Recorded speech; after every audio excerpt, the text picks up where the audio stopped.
और इस्लामाबाद की जानिब से जो हमने IMF से बेल आउट की रकम मांगी है, जो तलब किया, जो मुतालबा किया, वो है $7 बिलियन। क्या कहेंगे, जितना हमने IMF से बेल आउट पैकेज मांगा है उससे 2 गुना ज़्यादा भारत ने जम्मू कश्मीर का बजट अनाउंस कर दिया है।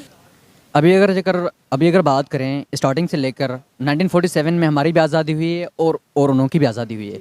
और उसके बाद हमने पहले ही साल में 1948 में हमने पहले ही भीख मांगी थी अमेरिका से। हमने बिल्कुल सही। सिर्फ बेसिकली मैं बात करने लगी हूँ, जैसे आपके पास इस टाइम जॉब नहीं है, इस तरह से बहुत से पाकिस्तानी हैं जिनके पास जॉब नहीं है और वो खाने के लिए 2 टाइम की रोटी को तरस रहे हैं। अब मैं बात यहाँ पर ये करना चाहूँगी, अभी बजट पास किया गया है जहाँ हम अपने कश्मीर को अगर एक मुल्क के अंदर इतना सख्ती हो तो वहाँ पर 2 करोड़ से ज़्यादा टूरिस्ट जा सकते हैं। पूरी दुनिया की हिस्ट्री के अंदर दूसरे सबसे ज़्यादा जो टूरिस्ट गए वो जम्मू एंड कश्मीर के अंदर गए हैं। आप मुझे इसका जवाब दें। जय हिंद दोस्तों, हाल ही में भारत ने एक और ऐसा कारनामा कर दिया है जिसे देखकर पाकिस्तान जैसे देश सदमे में आ चुके हैं। भारत के इस कारनामे को देखकर पाकिस्तान को अपनी स्थिति पता चल चुकी है और साथ ही साथ भारत का क्या पावर है ये भी पता चल चुका है। 1947 से लेके अब तक 1948-47 से लेके अब तक कश्मीर का नारा लगाता रहा कि जम्मू कश्मीर, मकबूजा कश्मीर, जुल्म जुल्म जुल्म। ठीक है, आज पाकिस्तान अगर IMF के पास जाता है बेल आउट पैकेज के लिए तो वो $7 बिलियन की रिक्वेस्ट करता है, जबकि जम्मू एंड कश्मीर, जिसको हम मकबूजा कश्मीर कहते हैं, वहाँ पे $14.5 बिलियन उन्होंने जस्ट अपना बजट दे दिया इंडियन गवर्नमेंट ने। क्या कहना चाहेंगे, हमारा 75 साल का नारा कहाँ रह गया और हम खुद कहाँ पे खड़े हैं? सर, यहाँ शुरू पाकिस्तान की इंडिपेंडेंस से ये कहानी शुरू होती है। तो इंडिया ने अपनी इकनॉमी पर ध्यान दिया और हमने अपनी सिक्योरिटी पर ध्यान दिया। शुरू से ही हमने अपनी सिक्योरिटी पे बजट बढ़ा दी। जो बेसिक चीज़ें हैं, एजुकेशन, हेल्थ है, उस पर हमने बजट नहीं बढ़ाई। हाँ, टेक्नोलॉजी पे, IT इंडस्ट्री है, उस पर बजट नहीं बढ़ाई। पाकिस्तान में सबसे ज़्यादा जो इदारा है डिफेंस का है, उस पर हम ज़्यादा बजट देते हैं। ठीक है, हमें मतलब डिफेंस अच्छा रखना चाहिए, इसमें कोई शक नहीं है, लेकिन इन्होंने बोला कि उन्होंने एजुकेशन पे ध्यान दिया, हमने डिफेंस पे ध्यान दिया। क्या उनका डिफेंस बेहतर नहीं?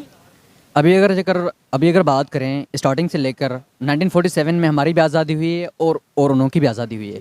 और उसके बाद हमने पहले ही साल में 1948 में हमने पहले ही भीख मांगी थी अमेरिका से। हमने पहले ही अपने हाथ उधर ही रखे थे, लेकिन इन्होंने नहीं किया था। जो मुआहदा हमने कर लिया और इस वो तो 1985 का है। लेकिन अब हाल ही में भारत सरकार ने कश्मीर का बजट अनाउंस किया है जो कि तकरीबन $14 बिलियन है। इसके विपरीत अगर हम पाकिस्तानी साइड कश्मीर का बजट देखें तो वो केवल और केवल $579 मिलियन है। आप खुद ही सोच सकते हो कि दोनों अमाउंट में कितना ज्यादा अंतर है। इतना ही नहीं, पाकिस्तान में $14 बिलियन एक बहुत ही बड़ी अमाउंट है। पाकिस्तान इतना पैसा POK तो छोड़ो, खुद पर भी खर्च नहीं कर पाता, क्योंकि पाकिस्तान का जो फॉरेन रिजर्व है वो केवल और केवल $4 बिलियन ही बचा है। दूसरी तरफ पाकिस्तान $7 बिलियन के लिए IMF के सामने नाक रगड़ रहा है। अब कश्मीर में $14 बिलियन ये तो केवल वहां का बजट है। सरकार का कहना है कि साल 2022-23 में सरकार कश्मीर में और ज्यादा इन्वेस्टमेंट लेकर आएगी। साथ ही साथ सरकार का यहाँ पर लक्ष्य है कि सरकार कश्मीर में $100 बिलियन से ज्यादा की इंटरनेशनल इन्वेस्टमेंट लेकर आए, जिससे जो कश्मीर के लोग हैं उनकी लाइफ स्टाइल में भी बदलाव आए। साथ ही साथ कश्मीर के लोगों के पास ज्यादा से ज्यादा पैसा हो और कश्मीर पूरी तरह से भारत से कनेक्ट हो जाए।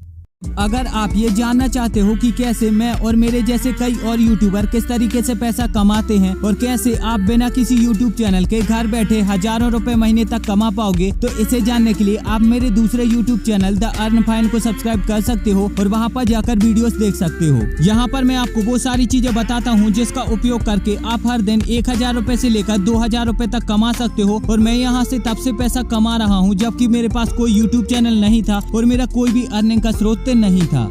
इंडिया में हो रही है तरक्की, इधर तो नहीं हो रही। इधर तो बस लो ही है, सारा कुछ, हर चीज़ महंगी हो जा रही है। इधर तो सारे लोग बहुत ज़्यादा परेशान हैं। गरीब रोटी नहीं खा सकता, 20 रुपए की रोटी होगी अब सादी।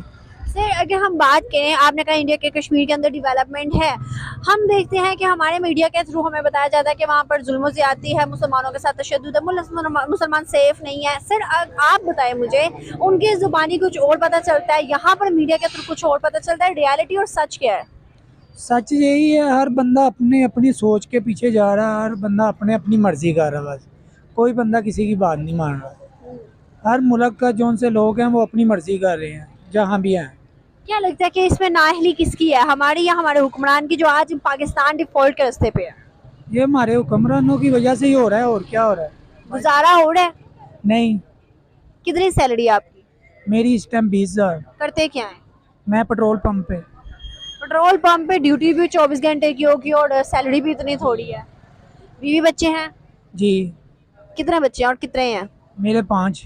माशाल्लाह 5 बच्चे और 20,000 सैलरी, और इसमें गुजारा मेरे ख्याल से तो मुमकिन ही नहीं, नामुमकिन ही है। तो क्या हालात हैं मुल्क के? स्टूडेंट्स का कैसा गुजारा हो रहा नहीं हो रहा? अगर अपॉर्चुनिटी कोई अच्छी मिल जाए तो यहाँ से पहले तो सवाल ये है कि यहाँ से जो स्टूडेंट्स हैं वो छोड़कर बाहर क्यों जा रहे हैं?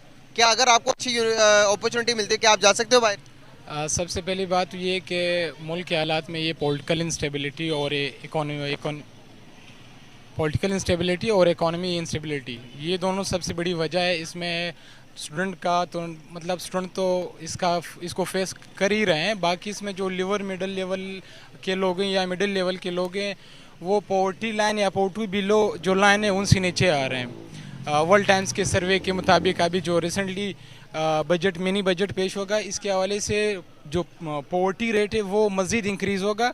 मगर जो प्रिडिक्शंस है अनप्रिडिक्टमेंट सिचुएशंस हुए वो मतलब यही प्रिडिक्शंस हो रहे हैं कि मिनी बजट और फोर्स करेगा। और दूसरी बात ये कि पेट्रोल मजीद महंगा हो गया मिनी बजट में। हो जाएगा, मगर वो इस तरह है कि अगर आप बेल आउट करना चाहते हैं IMF से तो you have to do something जो बेल आउट करने के लिए, वरना आपको यहाँ पर मैं अगर बात करूँ अपने पड़ोसी मुल्क इंडिया की तो आपको कोई मसला तो नहीं है? नहीं, पड़ोसी मुल्क के बारे में बात करें, क्योंकि अगर आपने किसी को अपने साथ कंपेयर करना है तभी आप आगे बढ़ सकते हैं। सही हो गया। हाँ, आपने आपकी थॉट मुझे बहुत अच्छी लगी। तो यहाँ पर अगर मैं बात करूँ इंडिया की तो दुनिया की 5वीं बड़ी मैशत बन गया। और अगर मैं बात करूँ उनके फॉरेन रिजर्व की तो इस टाइम $700 बिलियन के उसके फॉरेन रिजर्व है। क्या उन्होंने ऐसी स्ट्रेटजी को अपनाया जिसको पूरी दुनिया में इंडिया ने अपने आप को मनवा लिया? मोदी की हुकूमत में 5वीं बड़ी मैशत बन गई। हम कौन सी गलतियां कर रहे हैं जिसकी वजह से हम नहीं डेवलप हो पा रहे? सबसे बड़ी बात ये कि ये दोनों जो कंट्रीज़ है वो सेम बर्थ हुई इनकी, मगर ये जो है अभी स्टेट या इस्टेब्लिशमेंट जो कहने हैं वो एक बंदा नहीं है जो पूरे स्टेट को कंट्रोल कर रहा है, पूरी एक इस्टेब्लिशमेंट के तौर कह सकते हैं आप। और सबसे बड़ी बात जो इनकी ये है कि वो मतलब जो इंस्टीट्यूशंस है जिनका मैं नाम नहीं लेना चाहता, ना ले सकता हूँ मैं, वो पॉलिटिक्स में इंटरफेयर नहीं करते। और सबसे बड़ी बात ये इंटरफेयर पाकिस्तान जैसे देशों से पीओके के विकास की उम्मीद करना ये बिल्कुल भी गलत है, क्योंकि पाकिस्तान खुद का विकास नहीं कर पा रहा तो फिर पीओके का विकास क्या ही करेगा। हालांकि अब यहाँ पर मेरा आपसे एक प्रश्न है कि आप मुझे बताओ कि आपको क्या लगता है कि अगर पाकिस्तान को कहीं से $14 बिलियन मिल जाते हैं तो पाकिस्तान उसका क्या करेगा? मुझे नीचे कॉमेंट में जरूर बताओ। साथ ही साथ अगर ये वीडियो आपको अच्छी लगी है तो प्लीज इस चैनल को सब्सक्राइब करके बेल आइकन जरूर दबाओ, और साथ ही साथ आप हमें इंस्टाग्राम पर भी फॉलो कर लीजिए, इसकी लिंक आपको डिस्क्रिप्शन में मिल जाएगी।